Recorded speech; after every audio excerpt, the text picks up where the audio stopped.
What is going on, everybody? Hope you're all having a great Tuesday. Bobby Fi here. Sheets will be joining me in a little bit. We're going to talk through this slate and get through it. Basically, it's actually like it's an interesting small slate because I'm finding a bunch of different ways to go, and I'll start right off the bat. I'm gonna I'm gonna stack Texas in my big buy-in lineup. I think look, I'm also playing Robbie Ray a bunch of other places. This is the guy we do that with. When the walk rate gets back up, which it did in the last start, and it's all I need, and you saw the power numbers, he also can't hold runners on. There's a lot of ways for them to get there. Now, I'm going to use four-man stacks as my primary stacks. I won't be playing more than 4 Texas players in the lineup, but I will be stacking Texas in my main lineup. And that brings in Sheets. And let's get it together, guys. Real quick before Sheets comes on, I just want to say, guys, do check out the site. Since we've been partnered with SaberSim, I think that it's a really, really great offering. I think you should check it out. And you've got my picks of the day. You've got Sheets' projections. You've got Rody's picks every day. You've got my bets of the day, which in NBA has overall killed it. I only went 2 for 4 yesterday because I did the over-under, but I still it's 10-2 so far in the playoffs. And ready to keep it going. So you get a lot of extra value. And then, of course, you get the incredible SaberSim product. I also want to address to everybody that we did a little search with Evan, a little show with Evan earlier today. I would really encourage you guys to check that out. Just talks about how to use some of the tools that he created. The one that I think was most useful is the Around the Industry search tool, where you can literally type in any player's name and see what every analyst across the industry is saying about it. We are here to be true DFS and give our takes, but we also want you guys to have a centralized way of, using us as a centralized resource of what everybody else in the industry thinks. And anyway, not doing a great job describing it verbally, but Sheets, how you doing, man? I'm doing well. So we're gonna figure out how to see what everybody's doing in the industry and then do the opposite. I guess that's what that's a big part of it. I mean, for me, I look through projections, I run builds and stuff. I just don't use the optimizer to actually make my builds very often. But I love these. These are really valuable tools, and that Around the Industry tool. And we'll get Evan to do it live on our show with us one time. But that's like, to me, an incredible thing to have at your disposal that no one's charging for. You don't even need to be a member of the site to use that. That's just a really, really awesome tool. Eventually it will probably be premium, but for right now, you guys should really take advantage and use it and see what everybody else in the industry is saying and how many times they're saying it. And, we went through the whole video anyway. It's up on the site and it's up on our YouTube page. You can check it out there anyway. As Rody says, let's get it. Don't forget to smash the like button. And Sheets, what are we doing today? Because I am going to take a big stand in my 777 and play Texas, which is what I was talking about. I overheard that as I was just logging in. I didn't hear the lead into it. I just heard the end result going against the Robbie Ray. And in my other tournaments, what I'm doing is I'm hedging, and not only hedging, I think Robbie Ray has tremendous upside. So I will be playing Robbie Ray in my other tournaments. But it's one of the rare times where a team like playing in Seattle is not really a big downgrade for hitting because the other weather on the slate, when you compare it, is worse for the most part versus a dome. So I love the idea of trying to get, look, Robbie Ray it's going to happen probably 4 or 5 times a year, even when he's good, that you can really get to him with some power. I mean, he gave 3 home runs in the last game. I think he had 4 or 5 walks. If he starts missing the zone, that guy can get hit. So I like my 4-man Texas stacks, not going more than 4, but that's what I'm going to do in my big buy-in. And in my other buy-ins, I am still on. I do like Colorado, Philly, and obviously Milwaukee and Boston, but I'm mixing those around with pitchers that I think people aren't going to play. And I'm happy to get into those in a minute, but I'd love to hear what Sheets is doing first. Yeah, so I just updated the projections and stuff, and again, I have to see where my builds take me as far as the MME stuff goes. But as far as like my hand build in the big one, I'm not really happy with what I'm thinking about doing right now. But right now, I'm leaning towards Minnesota. This way, I could spend my money on those pitchers and not be too worried about it. That's where I'm leaning towards Minnesota. Sorry about that. Oh, I certainly understand that. Sorry, that was my mistake. Yeah, and I had to hear it again out of my own mouth to make me believe it. I don't know if that's a good or a bad thing. There's not enough data to tell us which way it is, whether it's a good or a bad thing yet. So But it could go, look, I don't mind I don't mind the Minnesota thing. I'm a little turned off by the weather, to be honest with you. Yeah. And if not for that, I think I would kind of be a little bit with you on this. I do have mixtures of some Minnesota guys in there. I think I have one 3-man Minnesota stack. Makes everything else work because you got the value for Minnesota.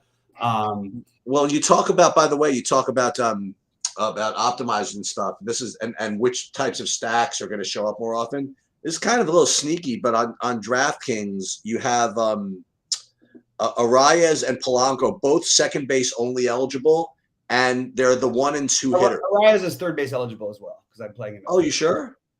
Yes, I'm playing him at third base, so I am sure. Oh, I didn't know that. Oh, I was going to say that maybe it won't be as highly owned because you can't play them both. That's very. Why did I not see that? I mean, it would make sense. We haven't seen Arias ever as a third base eligible player. Right. Okay. Well, yeah. And what is Ursula? What is Ursula? Ursula's third base only. Okay. Yeah. So one of those guys. So maybe Ursula at 2,100 doesn't come in as high as he should be. Yep. So that's something to do. But let's and then what I could do is then I could play some of the other chalk, like Philly and stuff like that. But well, I'll tell you this: if you are you're gonna take Texas, I'll tell you another team that is showing up in my just don't try this at home stack, but actually Atlanta a little bit. Yeah, I wouldn't touch it. Yeah. It'd be just a bad play, but that's not to say that they are way too cheap. That's why they're going to show up. Yeah. They're just way too cheap based on who they are as hitters. And this is being made for the arguments. Everybody else is saying the same thing about the Dodgers. The Dodgers there's no question the Dodgers are the best lineup in baseball. To go against the pitcher with one of the lowest home run rates of anybody in baseball, I believe he had the lowest home run rate 2 years ago and 3 years ago. And on top of that, a pitcher who's been really good against the Dodgers, especially, and what's crazy is he's been really good against them in where they really needed the innings out of him in the postseason. And I mean, is a big part of the reason why the Dodgers are not 2-time defending world champions. So I understand, and I'm always going to be. I would never say you can't play a Dodger stack, but I would say this of all days to play a Dodger stack, and unless you're the guy that plays them every day, I don't think there's any justification of why to play them today. This is probably the worst possible time to play them. But again, they get to Fried, you get into the bullpen. Yeah, maybe it works out for you. I just think there's other ways I would rather go than doing that you can get different. Yeah, who's first base for? So let's see. Good evening to Joanne. Good evening to everybody else in there. And I love that K9 likes the Texas thing. Look, I'm not recommending this as a primary, hey, I'm playing 50 lineups, half of them are Texas. But I do think this is the kind of way you can win tournaments, is not only by going against a pitcher that some people like and are considering, but playing an unknown stack that has massive upside. For one reason, they've got 3 legit stud hitters that you can fit in really easily. I know Semion's off to a bad start. Doesn't mean anything to me. I know Garcia's off to a bad start. Doesn't mean, and he's not even one of the 3. I would say Garver and Seager being the other 2. I think you can just get elite level plays against a guy who, if he gets wild and starts missing, we can see the wheels come off really, really quickly. So I'm just really, really interested in that. I'm just ignoring the run total. I think they have one of the lowest run totals on the board. But I'm going with it. I'm going to take that chance, and it's not going to work for me every time. It's not going to work for me most of the time. But when it does, I will be shooting my way up the leaderboards. See, there's Rody. No, Rody, you are the guy who plays them every day, so you get to play them today. I mean, you can play them, of course. I'm just saying. You're permitted. All right, and Rody, this is how you can win. You did it last time. The last time it was against a guy who I think it was a guy who gets wild. It's just the problem I have is with Fried. I've watched too many of the games with my own eyes where it's just hard for me to get my head around it. By the way, as I do also want to throw out, I would not play pitchers against the Dodgers in general. If there was one kind of guy I'd play, it'd be the Blake Snells and the Max Frieds, because their Dodgers strikeout rate against the off-speed lefties who have control it goes way up, and it's still only up to above average barely, but it's just worth pointing out. But I do think if part of your thing is I play 10% of the Dodgers, I play 10% of the Blue Jays, and I'm multi-entering, or I play this percent, I play that, just do it. Don't even worry about the thing. But at the same time, I'm just going to say, if there was a day for me not to entertain the Dodgers. This is the first one I've had where I just have no interest in the Dodgers personally. Don't mind any one-offs, but not going to stack them. All right, Cheats, talk about some other stuff. Let's talk about some hitting for you. Who other than are there any? I know you generally, you're doing the stack thing and you're doing some scripts, but is there any one-offs to stand off? Because guys like Manny Machado, Luke Voigt as maybe a two-man stack for San Diego, I think is kind of interesting. I think San Diego actually as a team is kind of interesting. Just didn't quite get to them. There's some other stacks that we didn't talk about. Oakland, I could see going either way with that one. I actually have some lineups with the 4K pitcher against them, just because it's good job DraftKings, by the way, because you did make it harder for us to build lineups today, and it's getting harder, and that's the way it should be. So I appreciate DraftKings very much for that. Well, I mean, yeah, but then they give you, I guess. Well, I want it to be harder. If it's harder, no, I mean, you're getting then. Some of these Colorado, I mean, you're getting Blackman at 3,900. I mean, it's not so difficult to make lineups. I mean, no, but it is if you want to play Philly. I guess so. Let me take a look at some one-offs here. Nick, we'll get to hoops shortly. Don't worry about it, buddy. We'll definitely get there. One-offs. I mean, on DraftKings, Rhys Hoskins, Segura, Dalton Varsho from Arizona. That's something you can do. Arias, we discussed a little bit. Tellez is 2,900. Yep. You talked about Oakland a little bit already. The Bethancourt is 2K. Yep. He's also in one of my big lineups. A couple of them actually. Because I needed the value today, and that's the thing that DraftKings did. I mean, we could say, we could spend down on Bethancourt, but the other days we've had guys at 2K that are like just have all the upside in the world. Now we've only at least got a couple of them. You know what I mean? You got McKinney, Tellez, and Bethancourt is probably the most viable. McKinney's like have you seen a player with less power hitting cleanup ever? I mean, it's so weird what these teams are doing now. They're using these cleanup hitters as we've seen Tampa Bay do it, and I think they're trying to imitate that model. But Tampa Bay's doing it with guys who at least have some power. They're using their four-hitter as their platoon guy, but they're doing it with guys who at least have the power upside. You know what I mean? So it's a little different than what some of these other guys are trying to pull off right now, in my opinion. So talk a little bit more about it. You named some really good ones in there. Yeah.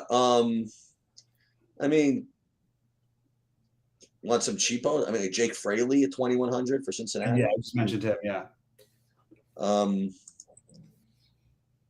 And Ozuna is only 2,700. I mean, yeah, that's a little tempting almost. That's where I could see. That's why I don't like the Atlanta stack, but I could definitely see you could play Ozuna and Albies at 27 and 36 when they are usually 5 and 45 or whatever, or 55 and 45. It's not the worst play in the world. I mean, the other one from Atlanta, Matt Olson is 3,400. That's reasonable, I guess. That's not that great, but no, that's pretty great for. The guy's got as much power as anybody in the game. Yeah. Sheets, where do you stand with Boston? What did you end up getting to with Boston? I'm going to tell you right now, because I'm anticipating probably getting some. Right now, I'm really not getting Boston. You know what I'm getting? Wow. Well, you know what? It couldn't be the worst. I can't really complain. I'm getting a lot of Toronto.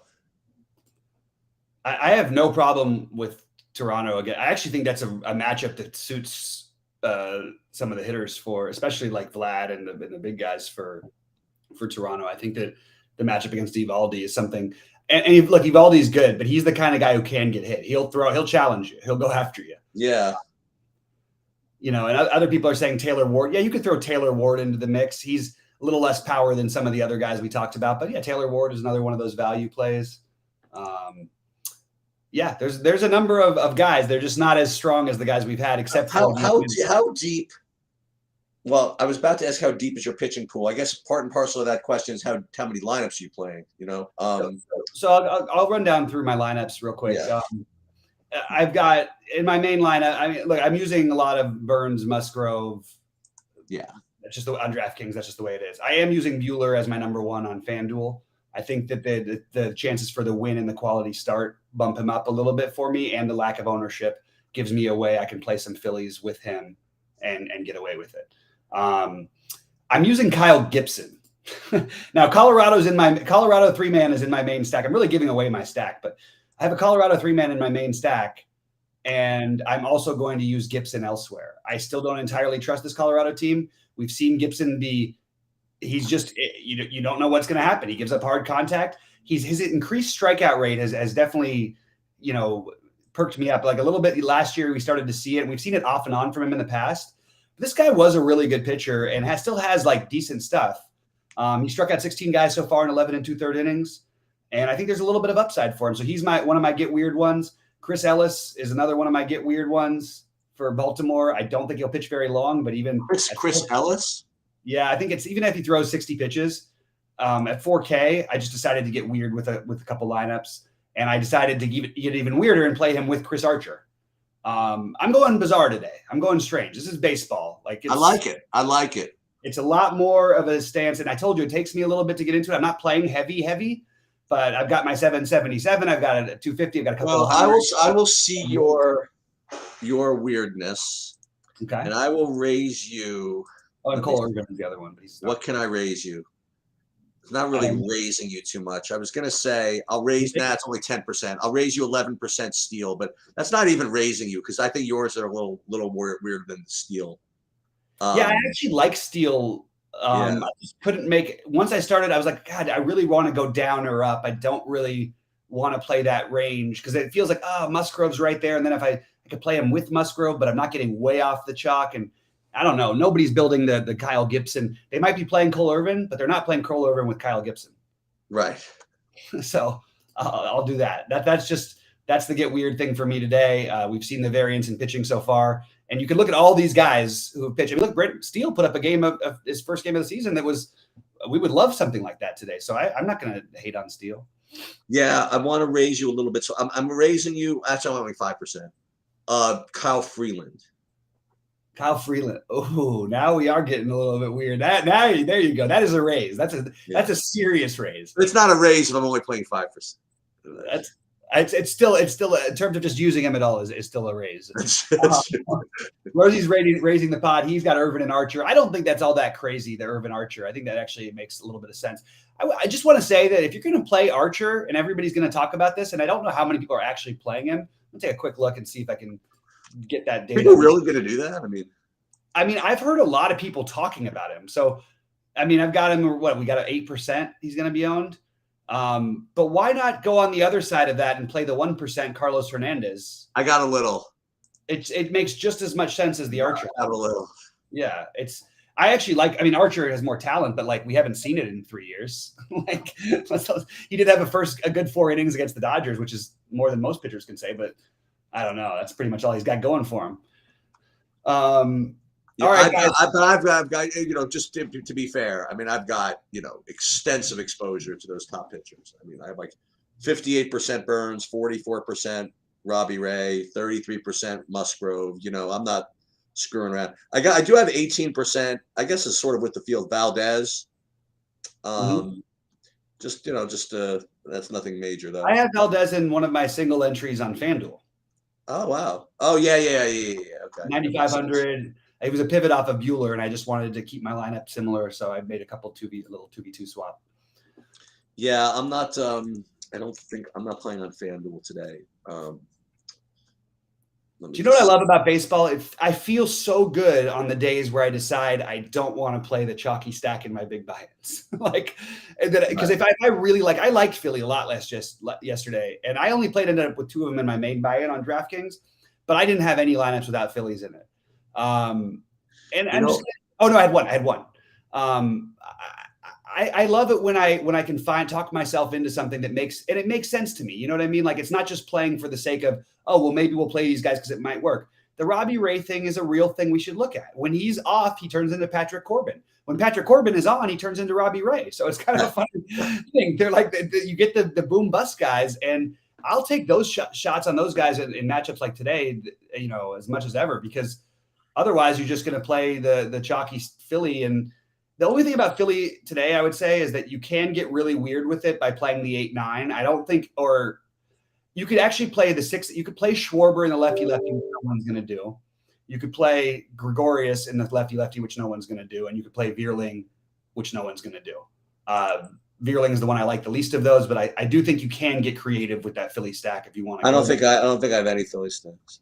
Yeah, I'm just throwing it out there because it's worth noting that like we shouldn't just look at it like, remember if the stack goes off, that pitcher's probably only lasting 3 or 4 innings, maybe not even that in Colorado sometimes. So just worth noting. And then the Rockies are just going to be like nobody's playing CJ Cron. Nobody's playing Connor. Well, Connor Joe might get a little love. I love Ryan McMahon today. I actually think his pitch profile, I did a little research, matches up really, really well for where Gibson struggles sometimes. And I think you can get a nice little Colorado stack that's not very high owned if you play Brendan Rodgers. I don't think anybody's playing these guys. Even Grichuk, I don't think at the 7-hole, even at 3,100, I don't think he's going to be very popular. So Chris Bryant and Blackman are probably the only two that should see north of 10%. So I think you can play a low on Colorado stack, which is what I've got as my secondary stack.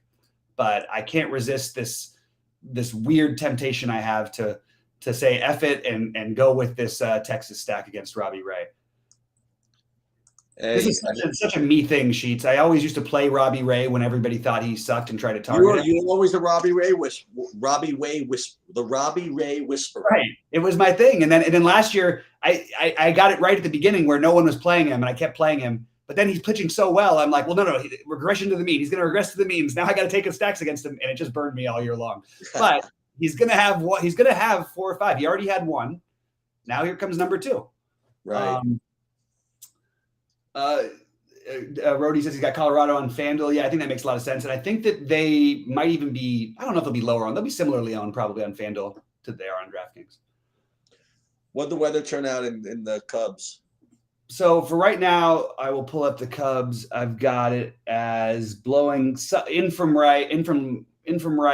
It's 41 degrees in from right at 9 miles an hour. Not crazy, not crazy at all. And if you want to throw another weird pitcher in as a pivot off of Cole Irvin, you could play Josh Fleming, assuming that Tampa Bay holds up their end of the bargain and he gets the long relief because that's a pretty good matchup for him against the Cubs in this weather. Yeah. The righties could hit home runs though in this game in Chicago because it is blowing across the field a little bit. I mean, it's coming from right, but it's a little across the field. I'm playing 5 lineups in that 55 on FanDuel. Wait, say that one more time, Shoots? I am going to play 5 lineups in that 55 over there. Plays 100,000 for first. That giant slam, or whatever. Oh yeah. How many are you playing? I can't. I lost you for a second. 5. I'm playing 5 lineups there. That's exactly what I put in there. Yeah. All right, should we switch over to some NBA talk because I know there's some people asking? Yeah, that sounds good. All right. So, how do we get different on today's slate is the question. One, I would like to know who's starting for Atlanta. That would be step 1. That would be nice, right? Do you know that? And we shouldn't take all that long before we do know. I think I want to play John Collins. I want to take that shot. I like that. I'm getting into that. And Gallinari is going to be popular too. And screw him. It's an interesting pivot. Like, yeah, I just think there's definitely a path there, especially because they need to center minutes too, because you got Bam on the other side.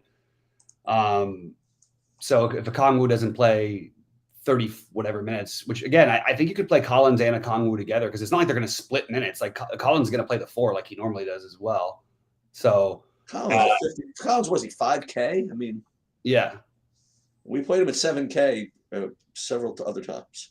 Oh yeah, it's just there's the minutes worry coming back from the injury. But you got to think if Atlanta wants a chance in this series, maybe this is the time you got to set up or something. Yeah. Other guys who I am using tonight, I have Kyle Lowry because he keeps literally keeps fitting in perfectly for me. Really? Yeah, and I like Bam quite a bit. So I have like a 5-man game stack in a good portion of my lineups with the first game with the Bogdanovich, Collins, Okongwu, some with Gallinari, some with Herter. I think Herter is the completely overlooked part of this thing. And just the low ownership alone is enough of a reason to play a guy who's a main part of this, an integral part of the rotation. And while they did get Collins back, which you could argue cuts his minutes, we're only giving Collins certain minutes. So I'm not saying you should play those guys in separate lineups, but I think you could. And I do like Trey, by the way. I just think that there's other things to do elsewhere. And I'm not getting as much as you are unless I'm stacking the last game, the New Orleans Phoenix. I keep finding myself either stack or. Hey, I got a guy I have a cheapo who's not going to be, I mean, it's just not going to be particularly unowned, but you like Trey Murphy at all? I really wonder what they're going to do with their rotations. I think he's definitely worth it. Yes, he's definitely worth a tournament play. I don't think he's going to be low owned by any means. So no, I have him. I mean, like a full 18%. I mean, like I think it may even end up higher. Could be, huh? Yeah, and I think that there is definitely some variance on his minutes. Don't look at all at the last game because that was meaningless. But he did play more to end the regular season. I just think in this kind of a game, they'll probably buckle down. I really like Valanciunas, as I mentioned before. Even as he got smashed, he put up 54 fantasy points the other night against this team, and that's going 7 for 21 from the field. But he did have 25 rebounds, so I don't know if that's exactly – if there's a guy who could duplicate it, it would be him. What about other reserves? What about guys like Jaden McDaniels? That's the one who's haunting me because I feel like I should be playing Jaden McDaniels. Okay. That would be the one. Like if we're gonna talk about Trey Murphy, why not try to find the 600 for McDaniels? And not only that, I mean McDaniels, yeah, he may not play as well as he did the last game. He just put up 34 against this team the other day. He certainly makes some sense from a matchup standpoint. It's funny that Vanderbilt is projecting to be so high owned and no one's playing McDaniels. And Vanderbilt it's been a while since it's been about a month since he's been at 30 fantasy points. So I like the idea of the Jaden McDaniels. And I wouldn't mind Vanderbilt. I just don't like the ownership on him. Oh, Dylan Brooks. I like Dylan Brooks more on FanDuel than I do on DK. And guys, fire in any questions for basketball or baseball, and we'll answer them. How do you factor in the Grizzlies winning by 18? Oh, interesting. Be back next show. Just remember when I said Grizz would win by 18. Thanks. No problem. I'll remember it, Fred. I think if they win by 18, that doesn't really change anything with rotations. That's the truth. Unless they're up by 30 and then they win by 18. If they win but we don't know how. It depends on how they win by 18 would be the question. If you think they absolutely just massacre them this game and it ends up only being 18, then maybe you can get into some of the other thinner plays. But I don't know if there's even anything I would want to do with that, to be honest with you. For what it's worth, the guy I'm using for the most from Minnesota is the guy who is probably the worst play, and that's D'Angelo Russell. He killed this team during the season and struggled the other night and still put up 28 fantasy points, was 2 for 11 from the field. I think that with them paying more attention to Cat and now Edwards, I think you're going to see Russell with more open looks. So I'm willing to gamble on Russell tonight. My NBA builds are even a little bit off the chalk. Let's go. This is a time where maybe I can win something here. Like that. Let's get away from that chalk.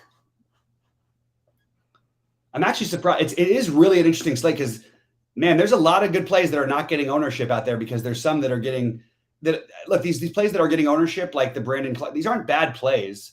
I think Brandon Clark is thinner than people realize. Oh, the other one I'm playing, I absolutely love that we talked about earlier. Yeah. Let's play Jaron Jackson Jr. Oh, we talked about that. Yeah. He's put up against this team. I think he put up 49 and 44 once. Not to mention that he's just going to get overlooked, and that is his good reason to play. And I think if he stays out of foul trouble, which rarely happens, but if he does, you could see a really big game out of Jaron Jackson Jr.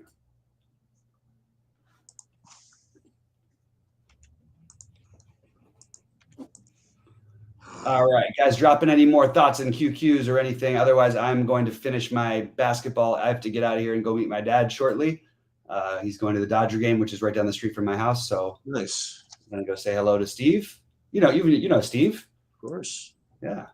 Oh, by the way, another one-off. Best shortstop play on the slate, if you're not going regardless of stacks, to me is Jeremy Pena. He's leading off I tonight. like that. Yeah, he's a very, very strong play. This guy is a player, and I think he's going to be a real player. So get ahead of the curve on Jeremy Pena is my thought, is my instinct. Okay.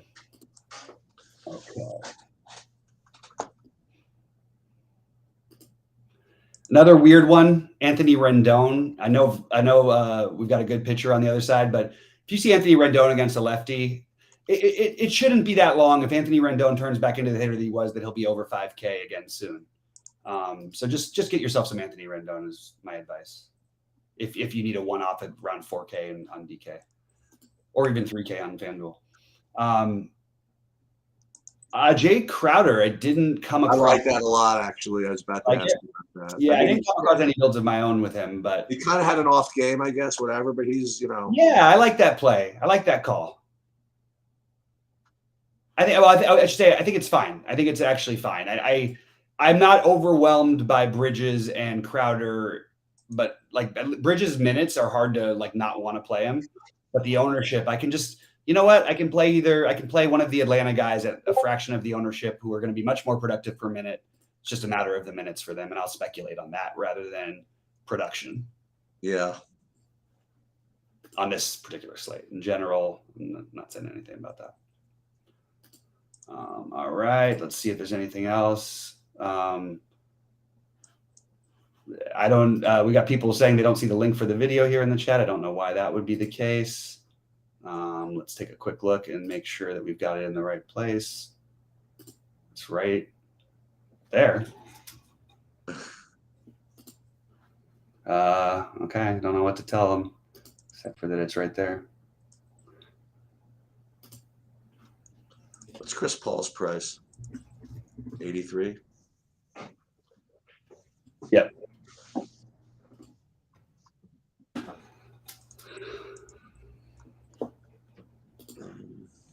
Let's see.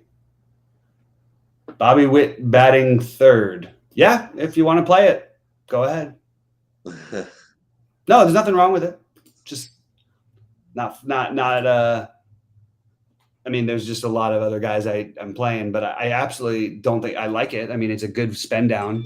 He's 2,900. Shoot, I just got a message and I don't know what it said about. If there's any news any news updates, guys, let us know, because trying to do all this while building is a little tricky. All right. Any other thoughts or questions? If not, I can leave sheets on here or get out of here or do whatever. But I do want to remind everybody, check out that video I made with Evan. Check out the search tool, the Around the Industry tool on the site. Look, if you haven't signed up already through SaberSim, these guys are awesome, and I really think you should check it out. What else do we have here? Who do you like more between Desmond Bain and DeAnthony Melton?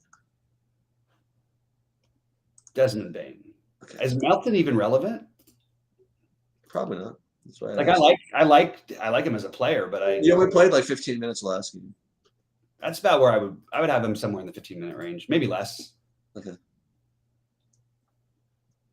It's a lot of routes to get past Ja Morant in a must-win-ish game. Ja Morant, Desmond Bain, right. Even Kyle Anderson will get some of the 1 minutes, but mostly it's going to be Morant's like projected for like 35 minutes. I think Morant plays over 40 minutes tonight. Right. And I think Steven Adams plays less minutes, and I'm trying to trend count. Like you have Jaron Jackson projected at 28 minutes, which is fair because he gets in foul trouble so much. But if Jaron Jackson does it, he could play 42 minutes. Like, you know what I mean? Right. You don't usually get these range of outcomes in the playoffs where guys being projected for minutes could literally almost like double their minutes, like in important games. But let's go back to that. You know what? I think this is going to be my move, my last move. I'm going to change, and I can do it because I was an idiot. I'm going to change from Desmond Bain. I'm going to move him here, and I'm going to take the aforementioned Jaron Jackson Jr. Like it. That's what we're going to do. But I wanted to play Brandon Clark too. And I don't think you could play Brandon Clark and Jaron Jackson Jr. Yeah, it's a little thinner. If I'm in my lineups, I've split them up, but I don't think you have to. That's just what I ended up doing. What you like? Any of these other 4,500 guys like Larry Nance or Cameron Johnson? Larry Nance, Cam Johnson. Speculative. They're fine. I'll have them below the other guys we talked about, I think, a little bit.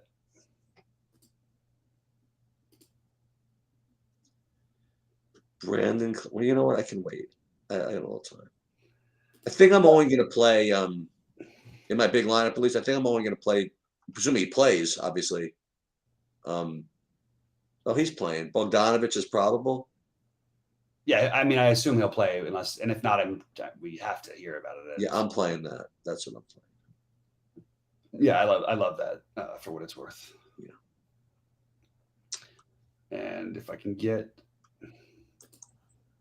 I like Tyler Hero as a hero play. Okay, fair enough.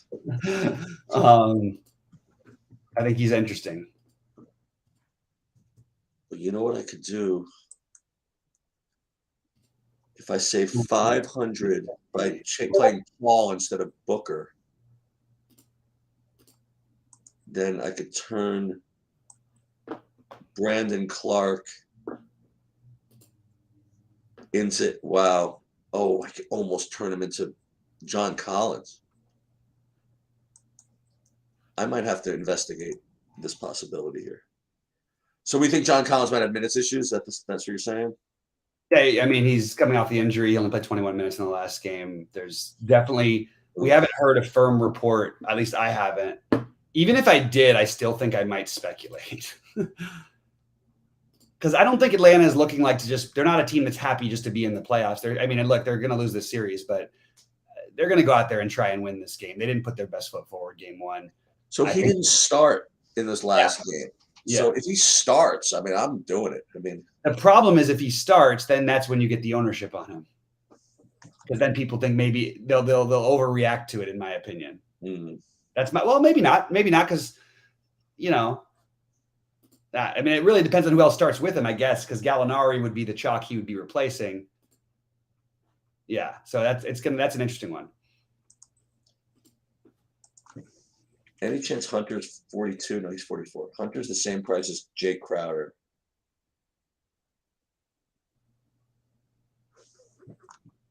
Hunter is the same price as Jake Crowder. Yeah. Kyle Anderson is around 4,600.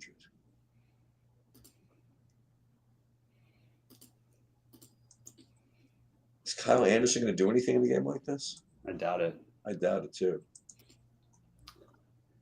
They're going to have to tighten up. That's one problem. These teams that they're so deep, but it's kind of it messes with these teams in the playoffs a little bit.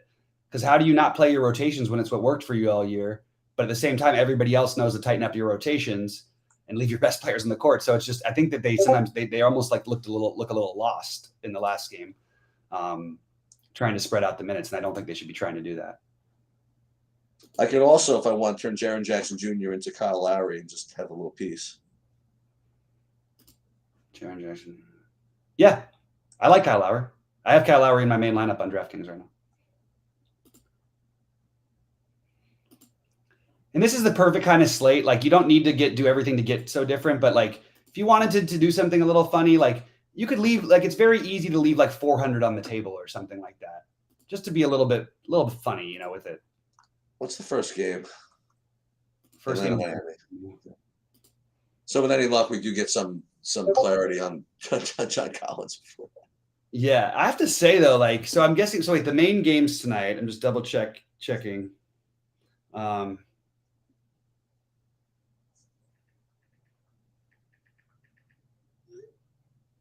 Let's see real quick. I'm just double checking. Huh. Yeah, I don't understand why the Hawks Heat would be the main. I can't understand how. I understand that Milwaukee, that Minnesota and Memphis are not as big markets, but you'd have to think for the average fan like me,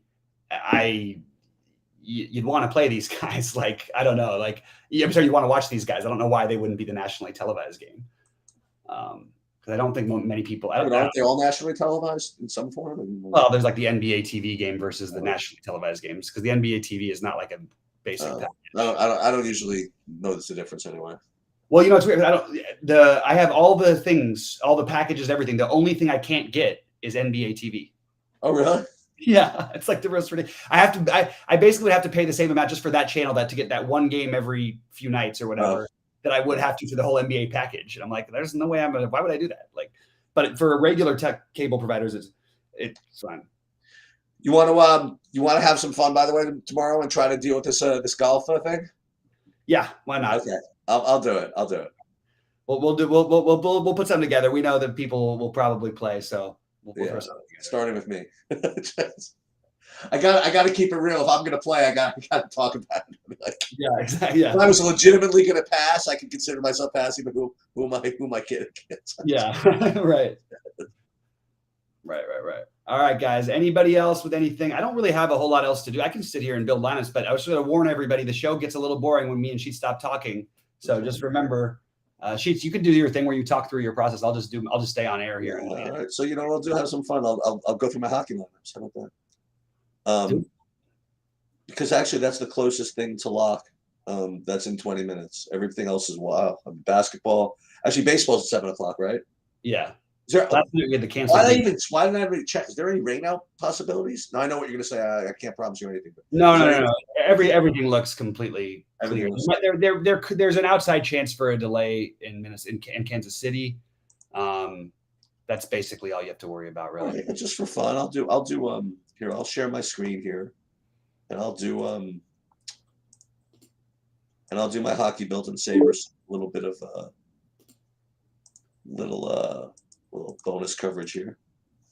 So I'm not. God, I got to start. I really have to start getting used to doing it from the SaberSim interface on our site, which we worked so hard to get set up.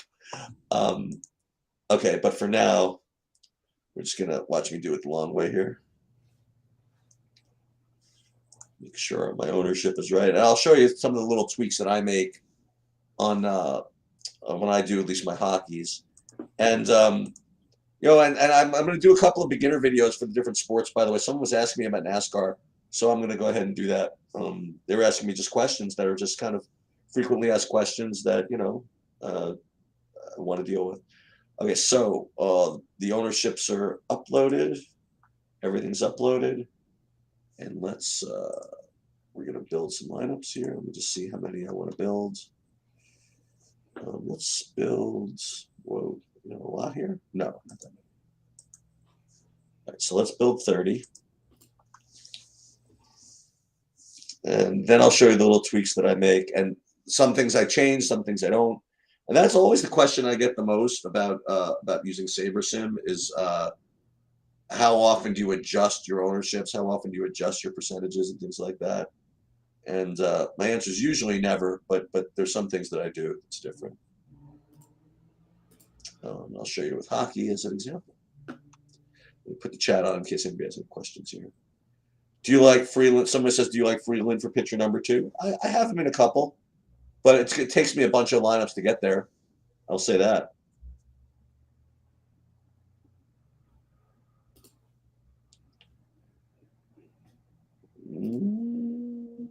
Almost done here. All right, so the first thing I take a look at is how the stacks break out. It says I have about 50% 5-2, then 30% 4-3, 10% 4-2, 6% just straight 5, and 3% 6-player onslaughts. Let me take a look and see the teams. It's getting me like 80% Tampa, and with hockey, I don't know enough about it to limit it. I'm just going to go with it. So Antonio has some very offbeat questions here. He wants to know about an Archer Freeland combo, and is Carlos Hernandez a good play? Those are really, those are very offbeat. Yeah, no, they're not. They're not good plays in general. They're worth taking shots on for lack of ownership, so you can do your lineups differently. You should not expect any results that is anything positive with those guys. but I am doing stuff like that. So I'm we've seen the variance of pitchers at 5K outscoring pitchers at 10K this year consistently. I don't mind taking those kind of shots, is what I would say. So the one thing I'm going to do, like I said in hockey, is once my lineups are built, I flip this over and I sort these by even strength line. In other words, what line these guys are on. And what I don't want to do is I don't want to play a guy in a third line unless he's also part of a power play line. That's the one bit of hockey knowledge that I've kind of put in here. So this guy Dalen, he's a fourth line, but he's also the first power play line, so he stays. And I'm just going to scroll down and see what else I get. See, these guys are the third even strength line, also first power play line, third strength line, even strength first place power play line, so that's fine. Let's see what else. What other guys I come up with here? All right, so this Gudis, he's just a third line with no power play, so he's going to get X'd. And then this guy, Megna, third line, no power play, he gets X'd. Pitlick, third line, second power play line. This is where I get a little tricky. I'll X him out here just for giggles, but that's like the borderline. Let me see. Here's 3-1, and there is 3-2, 3-2. We'll X out the 3-2s today. 3-2s again for those of you who didn't follow. That's third strength line, even strength, and second power play line. And everybody that's not on at least the top two something gets X'd. And let me just see what that leaves me with. Anything different? A little less Tampa. It's certainly okay. So we're gonna go ahead now and download these, and then we're gonna replace what I had.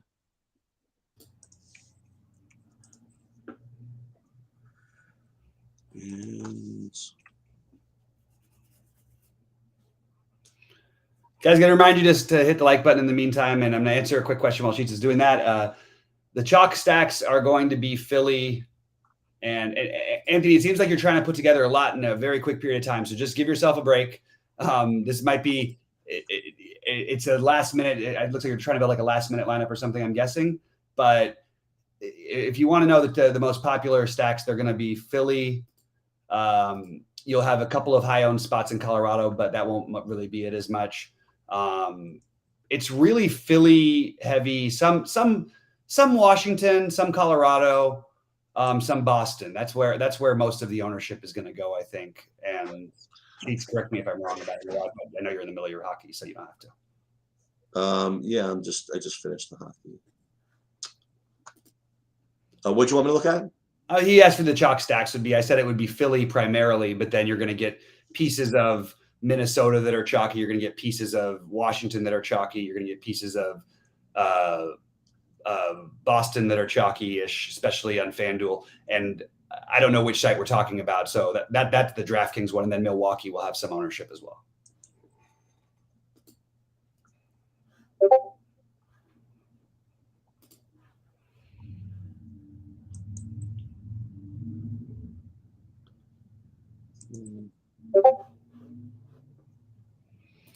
And with that, guys, I am going to get out of here and go meet my dad. And good luck. It sounds like I'm saying go meet my dad like for the first time. I'm 40 years old. I get to go meet my dad. I hope it works out for you. It sounded wrong. Sheets, good luck tonight. Good luck, everybody out there. And I will be in the Discord for the Reindeer chat. Last question from Joanne. Philadelphia, Milwaukee stack tonight. That's probably the chalkiest you can get. I do like both those stacks, but I would try to find a way to maybe at least get some 1 or 2 off differences, or maybe play the bottom of the stacks. Anyway, good luck to everybody. Good luck, everybody. And I will hopefully we have something to sweat later.